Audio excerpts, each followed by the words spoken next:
and harmonizing with nature. With over 4 decades of changing lives, your self-discovery archaeologist, get ready to be the best of you with your host, Beverly Zymet. Hello everyone, and welcome to the Beverly Zymet Show, where being the best you can be has just gotten easier. My guest today is Tina Encarnacion, and she's calling in from outside of San Francisco, California. Welcome, Tina. We're just excited as all get out to have you on the show. Thank you so much for having me. I think I'm more excited, but... You were saying you got up at 3 o'clock this morning because you were so excited to get on the show? Yeah. That's amazing. That's amazing. I love that kind of excitement, you know. I know when I get excited about something too, it's like, oh man, I can't sleep, you know, and then you're just, that adrenaline just pumps and pumps and pumps, right? Definitely, yeah. Yeah. So we were talking a little bit before we push the button go here, and you had mentioned something about your new business that you're starting, and it evolves around essential oils. Can you tell us this little story about essential oils? Oh, sure. So I believe that essential oils saved my life. And so I've been using essential oils now for about 10 years. Prior to that, at 18, I was diagnosed with an incurable illness and given a couple years to live. And so I underwent 30 surgeries to stay alive, and they had me on really powerful pain medication to basically keep me comfortable until I passed. Sure. And so eventually I got to the point where I was tired of waiting basically. And I was tired of being on so many powerful drugs that I couldn't even function in my life. I couldn't even focus on my thoughts any longer. And so I started doing research because of other things in my life that I wanted to overcome. And I found out that essential oils had the same pain relieving properties as the drugs that I was on. Right. So I started using frankincense specifically. I started using just to deal with the pain that I was having. And unbeknownst to me, frankincense has a cellular vitality property within it. It sure and does. So it does. I didn't even realize that when I started using it. I was just using it to control my pain levels. Right. But it actually helped my health condition. And so I was having surgeries every 6 weeks to stay alive. And after I started using frankincense, I haven't had a surgery now in 12 years. Oh, wow. What a beautiful story. Yeah. So I now have a business. I've had it now for, I think, 5 years. And it's called Living on Essential Oils. And it's all about teaching people how to take their power of their health back in their own hands, right, and use nature to help deal with it. And actually in the last 2 years, we've added another layer where it's not just healing health, but realizing that all of your physical ailments come from unaddressed emotions. Oh my gosh, now you're talking my music, sweetheart. Right? Yes. And so what's beautiful is the power of the essential oils, and the fragrance of the essential oils can literally scrape all of the crud off of your emotions and open you up to healing the wounds inside, so you can then heal your physical ailment. Right. Well, all pain and discomfort in the body are triggered through your thought processing, which is the mind, different from the brain, you know, and it triggers. So anytime an aroma, whether it's essential oil or even a certain meal, you know, like fresh cooked bread, sometimes may take you back to grandma's kitchen or something like that, right? You know, so we have 5 senses. And they all trigger something different, and they will trigger an emotion, whether it's a positive or a negative emotion. But it's something that needs to come up. Whatever comes up, comes out. That's kind of my theory on things, right? And, you know, working with essential oils is not something new to me. I was first introduced to them back in the late 90s when they were really pretty new over here in the U.S. And I started working with a company, and we were doing a lot of workshops and things like that. And that was kind of my forte back then. I did a lot of workshops, and just adding the essential oils and creating blends was fabulous. I mean, what it did to unite that together just enhanced the whole program. And then I Yes. ended up starting my own essential oil company in the early 2000s. I actually wrote a book on Essential Oils Made Easy. It's an actual workbook. And wow, you told me you had the book. It's like, wow, that's amazing, you know? And basically what it teaches is how to create those blends. And when you begin personalizing, and which is what you did just unconsciously, but something was driving you, right? Mhm. And you created that combination, and Yeah. you kept adding others. And because one oil will enhance another, and it's how you put them together that makes them even more powerful. But if you read what the constituents are of all the different oils, you're going to be able to see that they fight viruses and bacterias and Yeah. um, emotions Oh yeah. and different ailments throughout the body, you know. And working again, when you work with the emotions, because the emotions are what fuel a discomfort inside the body, Yes. right? So many people don't understand that. Well, no, and you don't know what you don't know, right? Right. But when Yeah. you start bringing those things together, and so the work that you're doing is beautiful, and your story, you know, you can't deny your story. Now, will everyone have that kind of response? Probably not so much. But again, it goes back into your belief, because it's like you said, you were tired waiting around to die. And it's like, obviously, that's not what is supposed to happen here. So if I'm going to be on this planet, then I got to figure out a way to be here in a manner, in the way that I want to be here, right? Yes. And you So true. started researching, you started taking the responsibility of yourself in your own hands, you know. And that is so true, that I have found in every, and I'm saying every single practitioner that has gotten into the healing arts of whatever form, did it for the one reason, was to fix themselves, to heal themselves, to make themselves a better them, which is what this show is all designed around, being that best you that you can be. So Mm-hmm. what is it in your life that you can do to become that better you consistently, right? Mm-hmm. And your avenue was chosen through essential oils, which led to energy, which led to everything else, which we are on a planet that everything is energy. Everything has its own frequency, right? And when you can match an exterior frequency to an interior frequency, there's only one thing that can happen, and that's balance and harmony, to put it back into its original form of perfect health. So when we watch nature, nature does what? When it runs amok because of sometimes the human out here kind of makes a mess out there, right? It puts itself back into harmony through earthquakes, tornadoes, tsunamis, um, tornadoes, you name it, any type of disaster, because nature doesn't mess around. When it wants to make a change, it makes a change, and it makes a statement, right? Yes. You know, so these are things that we can learn from watching our environment and saying, Mm-hmm. where can I take that into my personal life? Because our world out here is no different than our world inside here. And it all starts with the self.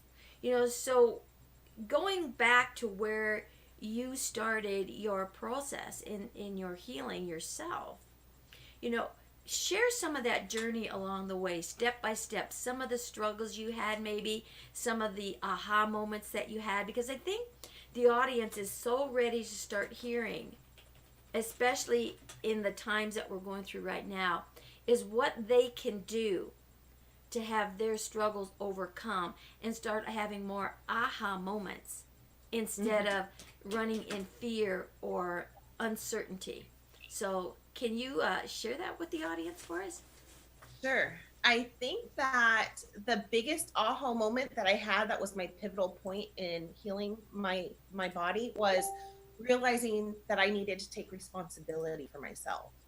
And so growing up, I grew up in a really difficult childhood where I was told that I was loved, but I wasn't liked. Where I was the fourth of five kids. Like, I had ADHD, I had a lot of behavioral issues where my other siblings didn't, and so I was the black sheep. And basically told like just shut up and sit down and stay away. And so growing up, that now I've learned that that closed down my throat chakra. And Sure. my incurable illness was echolalia, which is an esophageal condition. And so what I've learned now is that my condition was created from me stuffing my voice for so many years Right. and blaming everybody else for my problems. And so I think that once I realized it was not everyone else's fault, it was my responsibility to take care of myself and start to honor myself and love myself and not wait for somebody else to come by and love me. That allowed me to start to change my mindset and heal my dis-ease. And the essential oils really played a role in helping me to cope with that. Uh-huh. And then once I started to realize the need to take responsibility, I found a Reiki practitioner, and I didn't even know what Reiki was. It's an energy healing form. And so that helped me to remove the energetic blocks that were preventing me from Right. living. Right. And so I think that the first aha moment was learning to take responsibility for everything that had happened to me and stop blaming and shaming myself and everybody else. Let's stop right there for a second. Okay. Let's don't lose this thought.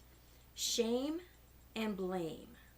And they really do go hand in hand. Yes. They really do. And again, you build these things from that childhood because it's what you knew back there. And when the communication lines were shut down, the child went in and said, "What's wrong with me?" Mm-hmm. Right? And holds themselves responsible and blames themselves. But it hurts to blame yourself, and so then you start to turn it around, and then it's everyone else's problem. But it's like you said, you weren't able to have your voice, Mm-hmm. right? And look what happened here. So emotions will store in the body where discomfort or dis-ease is located. And that's a key element to recognize that. And you also mentioned something earlier about I was loved, but I wasn't liked. Mm-hmm. And explain a little bit your viewpoint on that because I think the audience, really could use a little guidance on what is the difference of being loved and being liked. And do you love yourself? But more importantly, do you like yourself, right? Definitely. I think that with my family, they loved me because, I was part of the family, and they felt the need to keep me protected physically, but they didn't like me. They didn't like the behavioral issues I had. They didn't like the energy that I had. They didn't like being around me because it didn't fit with their energy. And so they knew that I was a part of the family, that I had to belong in that family. And with that belonging came that love energy, but it wasn't like an unconditional love. It was almost like I have to love you. Right. Right.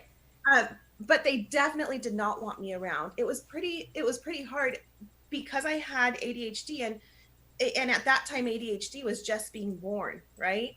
And so people didn't understand it. People would invite my family to like gatherings, to like parties, but leave Tina at home. You guys can come, but we don't want Tina there. And so being neglected and left out, it still gets me emotional. Yeah, I can hear it in your voice. I can hear it in your voice. Right. It's like I knew that they wouldn't throw me on the streets and abandon me. I knew I had that place in the house, but I did not have that place in their heart, right? Yeah, in their heart. Yes. No one desired me to be around. Right. Leave her there. It's okay that she's there, but leave her there. Don't bring her with you. Right. So that instilled in me that I wasn't enough and that I wasn't worthy. And I started to hate myself. Right. And because I hated myself, I started to act even worse.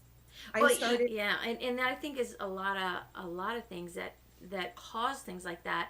It feeds that emotion versus understanding it, and a parent doesn't really know what to do, and so the child continues to act out more, and that puts it more on defense. So everybody's on the defensive and nobody's on offense, right? So the conflict continues. But the greatest conflict that you've taken with you is what you created inside. Yeah. And then not being allowed to talk or ask questions, which then was more infuriating, and it just built up and built up. And like you said, you kind of swallowed it, you suppressed it, but it stayed here. Usually Yes. what happens is that when you swallow those emotions, it moves down into the heart chakra, and then it moves into losing the self identity, where it goes into the martyr, the victim, and then survival. And a lot of people live in those three chakras, and so when it gets stuck in those certain areas, it creates a dysfunction. And what started mine was anger. I had built up so much anger and hate. And again, I wasn't allowed to always talk, right? And I grew up a long time ago from you, sweetheart. A long time ago. There was none of this stuff that's available, in these days. That was back in the 50s, okay? So living in that, and I was second oldest of 11 children. Always fighting for that attention, and I was my dad's son until my brothers came along. So that just kind of added more fuel to the fire. So I really get and understand what you're saying is, yeah, they had to love me because I was born there. That didn't mean they had to like me. Right. Right. And so you start putting all of that stuff in there and not being able to speak that truth or even ask questions, because here you are, a child, trying to figure out what the heck is going on with me. And when you try to ask those questions, they can't give you an answer because they won't let you even ask the question. And if they do, there's no there's no answer. And then now you're in the doctor's office and you still can't ask the question, right? It's like, wow. So you reach that point to where you start taking that responsibility, as you said, on your own. It's like, you know what? If I don't help me, nobody is, right? When you had that aha moment and you started your research, how old were you at that point? 26. 26. Wow. That's almost like a magic number. Because I think it's the mid 20s when we all start to realize that we have an identity. We're not sure who or maybe what it is, but we start recognizing it's time for change. I was 24 when I started my journey, so people that I've talked with, different clients and other people I've interviewed, their aha moments pretty much all started in that mid to late 20s. Yeah. Right. Definitely. And it's such a beautiful time. So let's continue with your story. So you got into the Reiki and that energy thing started shifting, and you started understanding more of what the emotional power was and how you had to overcome your shame and your blame. What did you do to help go beyond that? So once I started to understand the emotions and how it was causing my illnesses, I started to listen to my body. Okay. So when things started to go wrong, I would sit and I would say, okay, I'm having problems swallowing again. What am I not speaking about? What am I stuffing again? Or if I would have, like I had high blood pressure pop up, like, okay, so what's going on in my heart? Why am I getting this high blood pressure? And so I started to ask my body and kind of listen to my intuition of what's going on and kind of hold myself accountable, but on a spiritual level. Right. I'm okay. The vessel is shutting down. So what out here is not being taken care of. Exactly. And so really kind of tapping into that, I learned that, you've got multiple layers of your body. You've got your physical body, you've got your emotional body, you've got your soul, and then you've got spiritual, right? So you've got multiple different layers. Right. So I started to explore the different layers. Another thing was, at 13, I found Christ. So I became extremely religious. And I was part of a very legalistic church. So that exploring spirituality felt really bad to me because that's sin. And in fact, when I became a Reiki master, the church that I was involved with, a couple of the members reached out to me and said they were praying for me to turn from my sin. And I was like, what are you talking about?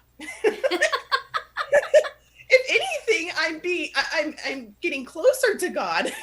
Right, exactly. Found spirituality. And so it was hard in the beginning when I got involved in Reiki because I was being told from one hand of my life that it was a sin, but from my body and my intuition telling myself that I needed to lean further into it. Right. So that was another pause of exploration and real self-reflection and going, is this bad? Should I listen to the humans or should I listen to the spirit? Well, exactly. And I think a lot of our audience has that same issue. It's like, who do I listen to? Right? Mm-hmm. What is truth, and what makes their truth better than your truth? Mm-hmm. Right? And it's learning how to honor, because everyone's truth is different. And it is about the self. That's why they call it the self, right? And when we can get past that issue of the religion versus spirituality, because it isn't even on the same planet. No. It's so far removed. And again, it's where is the responsibility? So, like in religion, it's like we're responsible for you, and so therefore you need to do as we say. Correct. But in spirituality, it's like you are responsible for yourself. You need to pay attention to what's going on with the self, Mm-hmm. right? So again, we have that inner conflict because it's things that we were programmed with. It's in our cell memory. The subconscious is going to bring that up and says, ding, ding, ding, ding, ding, red flag, remember, right? And it's like, okay, I remember. I do remember. And that was my truth because that's all I knew. That's what was programmed into me. So, yes. But something's missing here that just doesn't quite fit the whole story, the whole program of being responsible for myself. So, I understand where you're coming from, subconscious. Mm-hmm. But you know what? We found a better candy bar. Let's taste this one, right? Because that subconscious is like that child, right? It's fed this candy and it says this is good and it tastes good and it makes you feel good all the time. Well, all of a sudden, here comes this other candy bar that's better, right? And so, again, it's that truth. It's meeting that truth for what it is because it was your truth. Now it's become a false truth. But the conflict is there, the memory is there, and it wants to override. But unless you understand and you communicate with that subconscious on, yes, this was my truth. However, we found another truth that we need to investigate because I think it might give us a little more idea of what's going on. So let's take a bite of this candy and see if it tastes better and what it really does. Because that's always going to be there. So if we need to run back home, we can. Right? So let's step out to see what there is more of. And this is how we begin to build our true identity and our true values and truths of who the soul essence of the self is. That's the journey of being in a third dimensional planet, is moving away from the outside exterior. Somebody else is responsible for me. And now I'm responsible for me. Because again, when you start to really understand that, it's like you really cannot give more to the exterior world than what you give to yourself. You may think you can love someone more. You may think you can help someone more, but you can't. It's like if I said, Tina, I want you to give me $1,000 right now. And you're going to say, Beverly, I only have $800. Well, that doesn't cut it. I want this $1,000 and I want it now, right? Well, I only have $800. So you can't give me more than what you have. And that's true with any kind of emotion, any kind of activity, right? And so it has to be a full cup in here before you can be a full cup out there. Does that make sense? No, completely. I'm right there with you. Yeah. So being able to do what you did is amazing, and kudos off to you because that's where it begins, and to be able to become an expression of that, leading that into your business, right? And what are some of the other aha moments that you had now that you're on this spiritual journey and you started listening to what the body was, like you were saying, what the body was actually saying to you, right? Yeah. So I think once I understood the difference between religion and spirituality and gave myself permission to step into spirituality. Permission. Permission's important. Permission is a key word, definitely. So talk a little bit why permission was so relevant on your journey. I think permission was so relevant on my journey because I was so programmed that I had to get everyone else's permission, that I didn't have permission to choose for myself. And because I didn't have permission, I couldn't have the thoughts that I was having, and I couldn't move forward with the experiences I was hoping to experience because no one else was giving me permission. Everyone was telling me, no, don't do that. And so I had to, again, take power back into myself and say, you don't need anyone else's permission. This is your life. This is your journey. They're not on it. You're on this journey. And Right. you have permission to choose to do what you feel is best for you because you're the only person that's looking out for you. Right. And so permission is key. Like, you have to give yourself permission to take care of yourself because we tend not to do that. You have to give yourself permission to speak up for yourself, even when others don't think that you should be speaking up for yourself. You have to give yourself permission to explore what's out there and not keep yourself in the box that you were born into. Right. So permission is so very important in this life. And anytime I feel a wall go up, I have to look at it and go, am I willing to give myself permission to push past that wall? And that is so true. That is such a key element, and give yourself permission to forgive. To forgive yourself, to forgive others. And when you start that honoring of the self, then and only then can you honor the other person for who and what it is that they are. Information and knowledge is available all over. I mean, it's endless. But information without action is just that, right? And again, it's not defying the self. It's not defying others. It's being true to yourself, right? And to be able to like you say, give yourself permission. Give yourself permission to make the changes necessary to become that better you, to become that you and that soul essence of who it is that you are. And you mentioned, you have different bodies. Well, you have your physical vessel. The physical vessel is the last straw. So everything that begins out here in the mind, again, we have mind that creates the matter of existence, all the stuff that's around us, right? So that mind thought is what gets focused into the brain. And what we focus on, we manifest.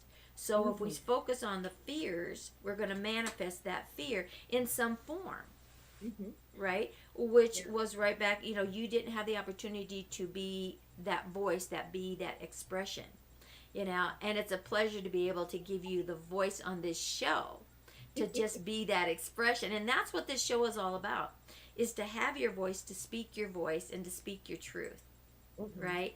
In that level of always becoming that better you. So when you look at what that is all about, you also need to give yourself permission to love yourself, to like yourself, to forgive yourself, and to remove that old stuff that no longer serves purpose. I notice you have a shelf full of stuff sitting there, right? And how many things do we look around in our home that we have laying around, sitting around, that really serves no purpose? So it's a reflection of what is sitting inside of our body that is not serving us to its fullest potential, that we need to exit and to eliminate. Right? So it's giving self permission. How many people do you know, and if you're guilty of this yourself, right, that we kind of see ourselves as the stuff that we have. So we have more stuff, that means we are higher rated. I got more stuff than you got. The status quo. It is. Is your garage full, or can you actually put your car in there? Or can you get to your car even if you do get in there because of the stuff? How many outside storage units do you have for stuff? Why do we seem to think we need to hang on to stuff? And the more stuff we hang on to in our exterior world, it's a reflection of the stuff that no longer serves purpose in our internal world, in this physical vessel, right? That is causing static, stagnation, uh, hurdles to get through, to jump over, right? So it's recognizing those things within us that no longer serve purpose, and not to put them in another storage bank in a different file. It's to eliminate, right? Eliminate. And so that is a key factor. But again, you cannot eliminate stuff from this physical manifestation until you begin to change your mindset. Correct. Right? Yes, And in all in that the mind. belief and that trust. Exactly. So we go into, emotional bodies. And we go into your mental body. We go into that soul cellular level. We go into the actual spirit essence of who we each and everyone is. And the only thing that matters is your is. There's no right or wrong. There's no good or bad. There is. And your is different from mine. So everybody's is unique. And that's where the excitement comes. Is to live your is, discover what's creating your is to upset its apple cart, and where do you get back onto that path of harmony, right? And so when you're looking at, sharing this story is so beautiful, all along the way of some of the hurdles and the struggles and the aha moments that you've had to get to this point, right? So what are some of the major struggles? What were some of your hardest things to jump over? Oh, well, I think my childhood first, forgiving my parents and understanding why they raised me the way they raised me was a huge hurdle. Um, and then the loss of my daughter was the next biggest hurdle. So that's when I lost my daughter, it was because I was on all the drugs, which kind of jump started me into researching the essential oils. Mm-hmm. And so I first had to forgive my childhood. I had to forgive myself for the pain I caused others, and I had to forgive the others for the pain they caused me. And then I had to forgive myself for the loss of my daughter, and I had to forgive energy for, taking that from me, Right. or for moving that out of my space. So that was a huge one. And then I think the next hurdle was just putting the pieces in place, like understanding where the puzzle pieces fit together, Right. so that I could find the harmony and balance. And then once I was able to do that, then I could kind of understand why I'm here, because we're all here for a purpose. Exactly. And so I think I had been searching for my purpose for so long. I knew there was something for me here. I didn't know what it was, but through all the aha moments and understanding the pain, I call them pain nuggets. So you have this nugget that's filled with pain, and that pain is teaching you, growing you, and stretching you. And once you can break that pain nugget open and find the diamond, then you understand why you went through that experience. And so just kind of like going through all the different aspects of my life energetically and understanding each pain point and going, okay, that's why I went through that. Okay, that's why I went through that. And once you understand why you went through it, it's easier to forgive it and release it. Exactly.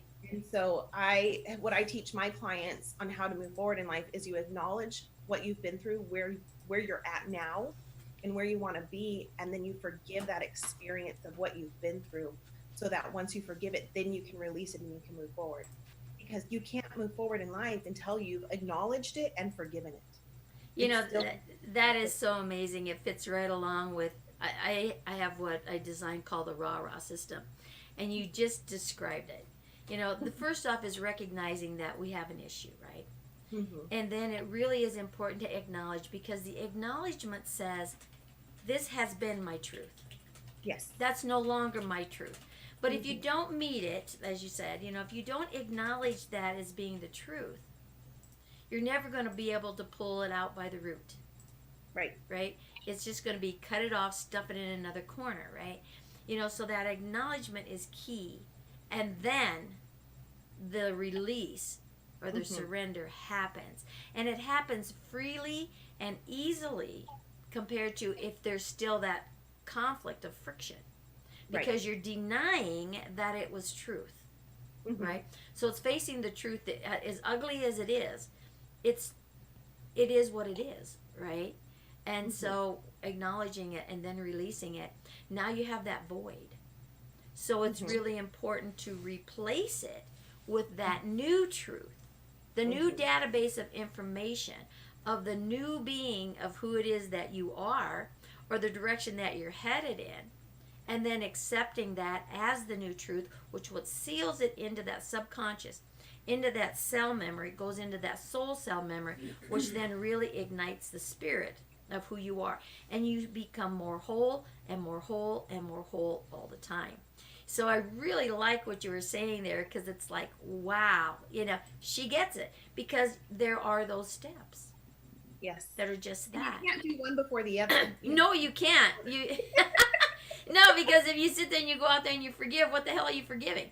Right? Exactly. Yeah. And the fun thing is a lot of people try to forgive, but they don't know what they're forgiving. Right. So then they're just spinning, and they're like, well, I don't know how to forgive. How do you forgive? Yeah, well, I say I'm sorry, right? Yeah, well, look up the definition of sorry. Yeah. And you will never use that word again. Seriously, that's some of the teachings that I teach. Is like there's certain words you need to remove from your vocabulary, and sorry is one of them. Yeah. If you make an apology, look up apology. That's why it starts with an A. S is all the way at almost the end of the alphabet, right? So you don't ever want to use the word sorry. Yeah.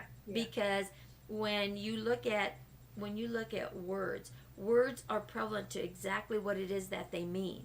They're not slang, because the psyche does not distinguish between that, right? And so be careful of the words that you use, because they are very powerful. And when you say I am, you better make darn sure what you put behind that is exactly what you want, because that's what you're creating. And it can go south on you, or it can go north on you, right? And again, we talk about the positive and the negative, which has been connected with good or bad, which it isn't. We're looking at frequencies. You have a negative charge and a positive charge. And if you look at the electrical current, that you have in your home, just this computer and how it's working, it's all electrical. You have to have the positive and the negative flowing in the same way to make it solid to work. You need a negative and a positive to turn that light switch on, right? So you need the negative energy and the positive energy inside of you to create that harmony. Right. So one's not good and one's not bad. Right, yeah. I don't think a lot of people understand that, though. No. A lot of people want the beauty in life, but they don't want the pain. Right. But you get the beauty through the pain. A lot of people are stuck in pain, and they want to jump over it or crawl underneath it, but you can't. You have to go through it. You do. By going through it is how you find the beauty. So. I liked your analogy earlier, what you said. You take that pain bump, and you take it apart, and you find the diamond that's in it. Yeah. And we all have a diamond within who we are. But I think, like you said, we end up getting stuck in the pain, and we want everybody to feel sorry for us. That's jumping into that victim. Yes. And then you play the martyr. And then you go back to the victim. And then you play the martyr. And then you go back to the victim. And then pretty soon it's like, oh, the hell with this. And you hit survival and you just want to run. But you can run all you want. The thing is, as soon as you stop, you're still there. You're still there, right? And so it's not about running away from the self. It's about facing the self. And there is no fear other than fear itself. Fear is taught. Fear is taught. We've all had issues in our past, but when we can really understand those issues, it's the foundation that builds us and gives us the strength, the courage, and the knowledge to move forward. Yes. So it's getting out of the past, and that's why they call it the past. The past, the present, and the future. If you don't want your future to look like your past, you need to make the changes in the now. And we all have that on equal footing. We all have the same amount of time in the now, every second. How are you going to use it? How are you going to use every second of your life to put yourself into that being the best you that you can be? in every activity, in every thought that you have. So ask yourself that question. Is what I'm doing giving me the footage to be that better me? The direction that I'm heading, how is it serving me? Because if it doesn't serve you, it is not going to serve others. Correct. Right? Yeah. You know, and so it's following that and taking that in the direction you want to go. And this is why I was asking you to share your aha moments, but to also share your hurdles, because it's not always just about, woo, I had this, oh, everything is, it's not. It's not. But understanding and recognizing that, hey, I have an issue. My body, my physical body is speaking to me.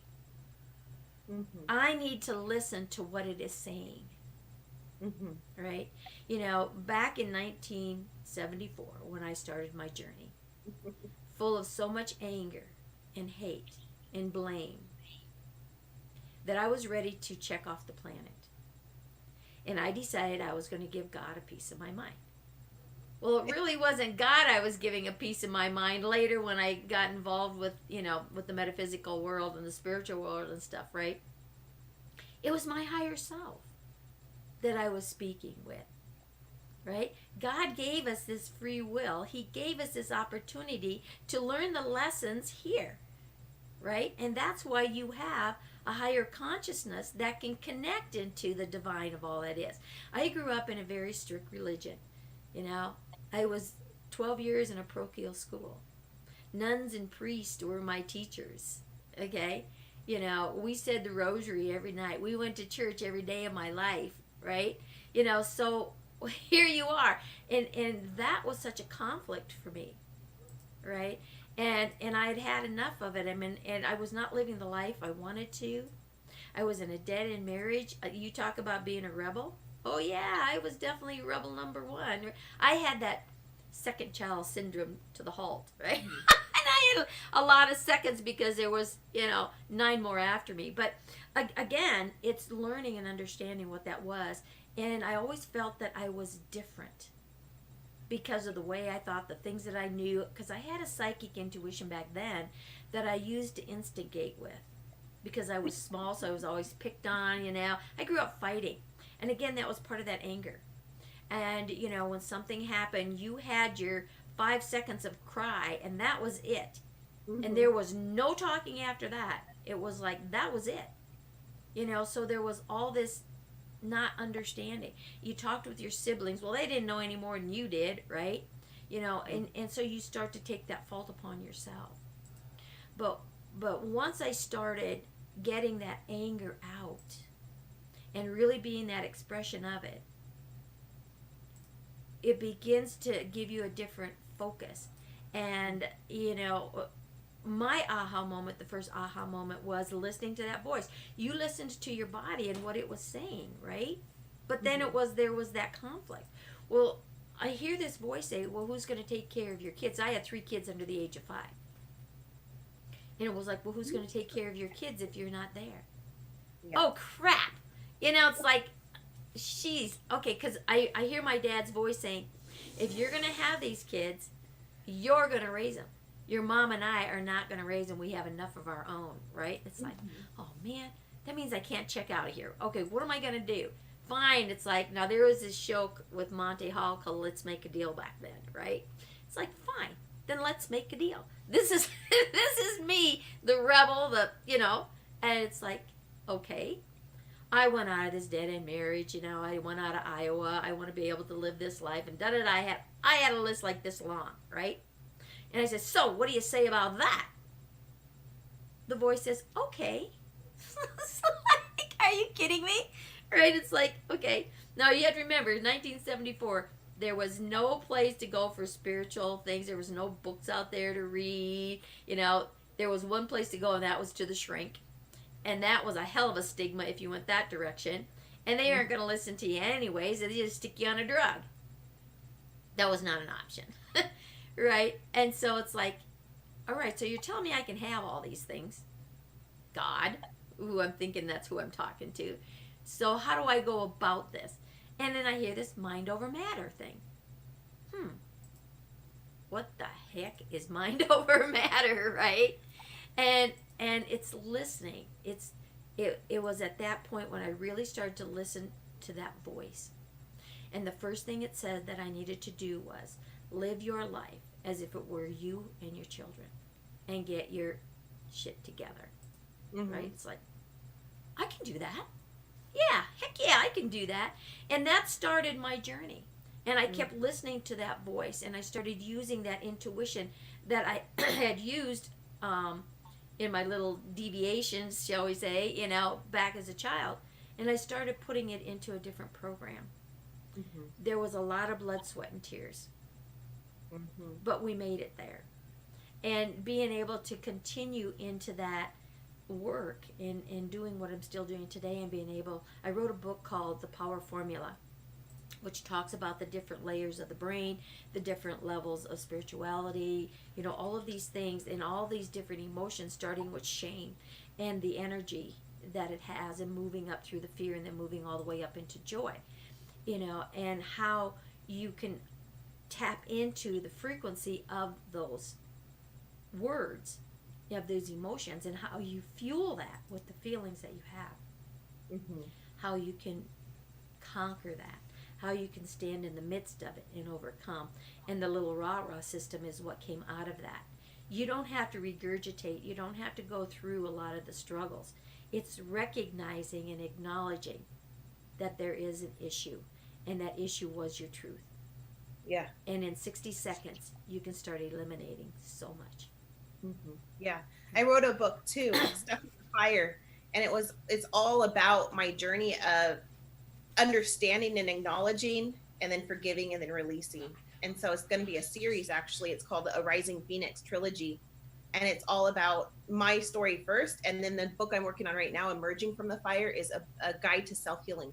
So exactly what we've just discussed is walking them step by step on how to do them. Oh, that's amazing.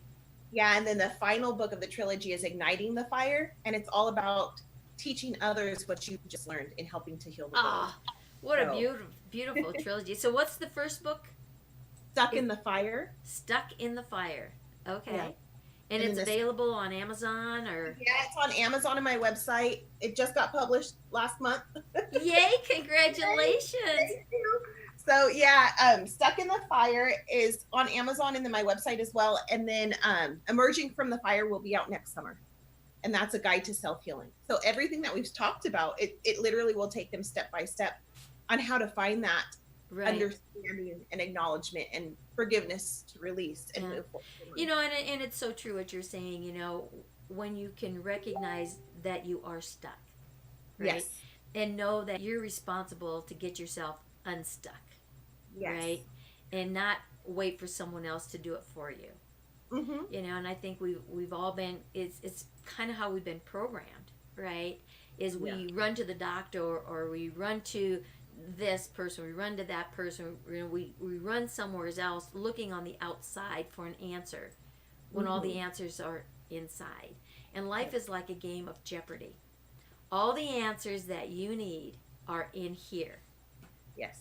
Now, what it's up to us to do is to find the question. Find the question, and the answer will come. Right? Yes.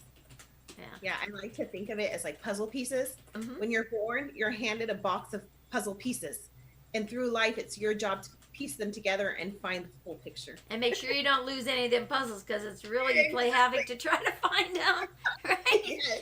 Oh my goodness, yeah, exactly. I know there was a few puzzle pieces I lost, and I'll tell you, the crap I had to dig through to find them was not pretty. And it was not fun. But I did it, I did it. Yeah. And again, I think that has a lot to do with, being consistent and knowing what that outcome is that you want. Having that focus and that clarity on what it is your purpose is and the direction you're headed. And having that goal. And if you talk to successful people, they're all going to tell you they had a goal and they had a focus. Yes. And they kept going toward it, right? Right. Yeah, I think that's the key, is to never give up. As long as you're continuing to move, even if you need to slow down and breathe, it's okay. Right. Just don't stop moving. Exactly, because you know what? Change is going to happen around you. And change is movement at its finest. You can either move with it or without it. But it's going to go whether you go or not, right? And change can sometimes be our biggest hurdle to get over, because we want to stay in that comfort zone, right? Where it's predictable. Yes. Right? Yes. Change on the outside is not predictable, but change on the outside can be your destination when you have a focus and a goal and an understanding of what you want it to be over there. That's the mind over matter. That's your creation. You can write your own destiny when you have a goal, when you have a dream, and you keep it in front of you, right? So true. So true. Yeah. Just like you had mentioned when you were younger and you had that voice and that knowing that you kind of tapped into along the way. Right. I think as a child going through the childhood that I went through, what kept me moving is I always knew there was something bigger for me. I didn't know what it was, but I always had that knowing that there is something bigger than this. There is a bigger picture. And that's what kept me moving. And even into adulthood, I still, before I found my footing, was like, why am I here? There's something bigger. I'm not finding it. Why am I not finding it? And I searched in so many different places, so many different ways. I'm like, where is it? And it's so amazing. once I just sat there and go, okay, show me what it is. It just came. Right. That surrender. And that's true. That is a key word. Surrender is not giving up. Surrender is winning the war, because when when you're in battle, when you're in constant battle, it's a piece of the huge war. But when you surrender, you win. You don't lose, you win. And again, you're searching. You're out here searching. When you stopped and you surrendered, it came from the inside where it was all the time. Yeah. All the time. I heard a story so long ago about creation and how God created the human to put them down here on this planet. And he said, let's see, what can I do to make sure that this human understands and knows and where they can find me at a moment's notice when they need to call upon the complete divine intelligence of all that is, because they are, a piece of me, so that they don't get lost. Where can I put me that they will always find me? Oh yeah, I'll just stick it inside of them. Right? And here we are, busy looking for this God source, this divine intelligence out there. Yeah. It's in here. So I always look at that as being, I think this God source has got one hell of a sense of humor.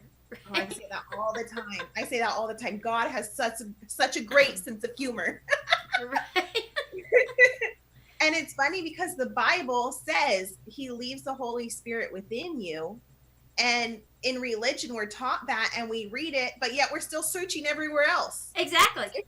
It's telling you where to look. Exactly. But everyone's so busy hitting their heads against the walls trying to find it that they still don't find it. And again, when the choice of words, you have Father, Son, and Holy Ghost, right? Okay. So when in the Catholic religion, you make the sign of the cross, right? So you've got the Father, you got the Son, and then you got the Holy Ghost, right? So, but when you look at that, the Father is the divine intelligence of all that is, your higher consciousness. The Son is the consciousness that you're existing in on this dimension. The Holy Ghost, it's a ghostly figure, which is that subconscious of unseen, right? It's the three parts of who make you up through spirit and through body. So here it's telling us again how to tap into that, yet we took it to a something outside of, right? Isn't that yeah, it is. That it's inside of you, everything is like clear as day. Once you go, Yeah. oh, wait a second, here it is. That's right. That's why. All in place. That's why it never goes away, no matter how far you run. Yes. You That's why turn you around and you're still there. And Yes. everything you were running away from is still there. Yeah, definitely. It's just how everything becomes so clear once you're willing to surrender. How everything just makes sense and fits together so perfectly. It's Yeah, just, and that is so true. You know, that surrender is a key. It's a key thing. It's a release. It's a total release button. It gives you an opportunity every time you surrender. You get to start new. mm-hmm. Right? There's never an ending. There's always a beginning. Mm-hmm. Right? Right? And it's never ending. It's always beginning. So where do you begin to be that better you in every action and every activity that you take, right? Mm-hmm. Right? Yeah. And I think that goes back to responsibility. Mm-hmm. And being you know, and again, we talk about that accountability, right? We're responsible for ourselves, but sometimes because with this human element of what it is, it's being accountable. But holding yourself accountable, you can really start justifying things when you have really, really super good excuses, right? And again, when you have someone else hold you accountable, and it's better to have not your partner, not a family member, not a close friend, but someone that you're working with outside of the element of who you are to hold you accountable, because they are going to be honest with you and they're going to tell you exactly the way it is. They're going to say, hey Tina, you messed up here, right? Yes. Okay, and you said that this is what you were going to do and this is what was going to be done, and you haven't taken one step towards that. Now, they're not beating you up, they're making you accountable. So now that this day is over, let's start today. Do you still want to accomplish that? Tina goes, yes, I do. What are we going to do, and what's our deadline that we're going to set right now today? Right. Okay, I'm going to have it done by Wednesday, and this is Monday. I'll have it done by Wednesday. Okay, what's the first step you're going to do to start this? And you go in that process. So it's not about beating you up. Yeah, you were a bad girl. It's not about that. It's like, whoa, you made a promise to yourself, and this is how you respect yourself, right? So, okay, the best time to start now is now. So we can't change it because it's over and done, but we can start right here and move forward. Are you ready to do that? Yes, I am. Yeah. And these are the conversations that you even need to have with yourself. Don't beat yourself up. You're your own best friend or your own worst enemy, you know. And another thing, you know, going back to all of this stuff that you were talking about and how you perceived yourself, and you know, learning and understanding is why nobody liked you and how you had to overcome. I have to like me, you know, and the changes that have happened. And when you change your inner world, your outer world changes, you probably have a closer relationship to your family now than you've ever had in your life. Yeah. Yeah. Definitely. Because of the change that you made. You began to understand yourself, and now others can understand you.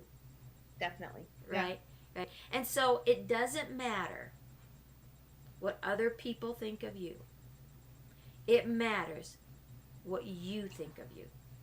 Yes. Right?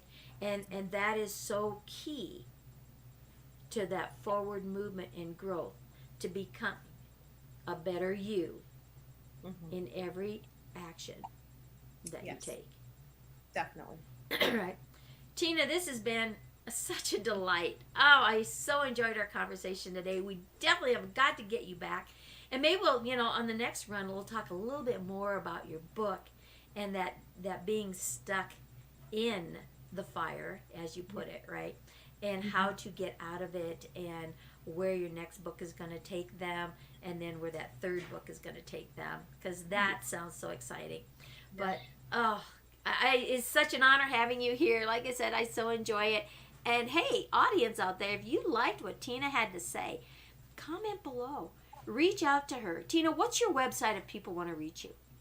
So they can find me at healingbytina.com. Well, that's pretty simple. Healing by Tina. And then I'm also on YouTube under Tina Encarnacion. I'm on Facebook, on Instagram, Whole Body Healing with Tina. So all different platforms. You can reach me anywhere. Well, there you have it. And another place you can reach her is right here on this show. Comment below or send a private message. That's how you get the ball rolling. That's how you take that first step to change. That first step into becoming a better you in every activity that you take. So, Tina, thank you again so much for being here. If you have one single morsel that you would leave the audience with, what would that be? I think it would be to stop living in the self-pity party and take a step out of the pool, dry yourself off, and get ready to start walking towards your future. Oh, beautiful. Beautiful. So you heard it from the expert here. Get out of that pool. Start moving forward. Go out there and be that best you that you can be. Because Tina and I are going to be the best we that we can be, right? Yes, definitely. We'll see you all on the next show.